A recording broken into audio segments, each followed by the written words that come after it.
အားလုံးပဲမင်္ဂလာပါဒီနေ့ကတော့ကျမကမုံဂလာရွက်ကိုပေါ့နော်ဝက်သားနဲ့ရှက်မှာဖြစ်ပါတယ်အစတုန်းကပေါ့နော်ကျမက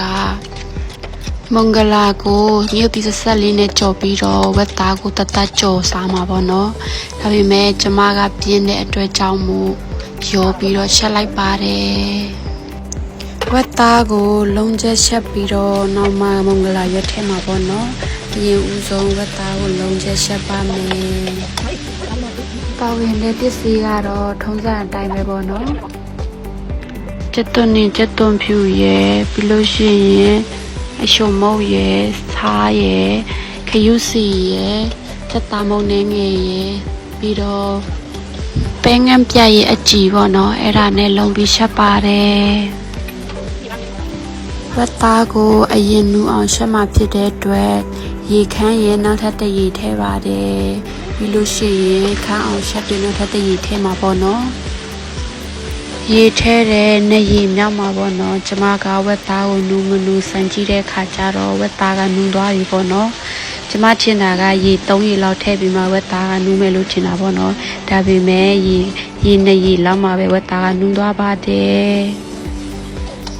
ဝတ်သားကရေနှခါထဲလို့နူးသွားပြီဆိုမိမဲ့ပေါ့နော်ကျမကနောက်ထပ်ထဲပါတယ်ဘာဖြစ်လို့လဲဆိုတော့ကျမမုံဂလာပင်ကိုရောပြီးတော့ထဲမှာမလို့ပေါ့နော်အဲဒါကြောင့်မို့ရေထဲတာပါရေထမထဲပဲနဲ့မုံလာပင်ကိုထဲလိုက်လို့ရှိရင်အစီပြန်ရင်လေးဖြစ်သွားမှာဆိုလို့ပေါ့နော်အဲဒါကြောင့်မို့ရေထဲတာပါအရင်နဲ့စားရှင်လို့ပေါ့နော်ဒီလိုမုံဂလာပင်တေးလေးတွေဆိုရင်လေကျမအရန်ကြိုက်တာရှင်ရွာမှာဆိုရင်လည်းဝယ်စားနေကြပေါ့နော်ထိုင်းမှာဆိုတော့ဝဝီတစ်ခါပဲရတယ်ရှင်ဟိုတနေ့ညတော့ကဈေးသွားတာတွေ့လို့ဝယ်လာခဲ့တာပေါ့နော်ဝက်သားနဲ့မုံဂလာပင်လေးကိုတမအောင်ရောမွေပေးလိုက်မယ်ရှင်အရသာအတွက်ကပေါ့နော်ဆွမ်းနာတုံးကကျမဝက်သားလုံးလုံးကပေါ့နော်ပူပူလိုလိုလေးလုံးထားတာဖြစ်တဲ့အတွက်အရသာအတွက်ဘာမှထပ်ထဲကြမလို့တော့ပါဘူး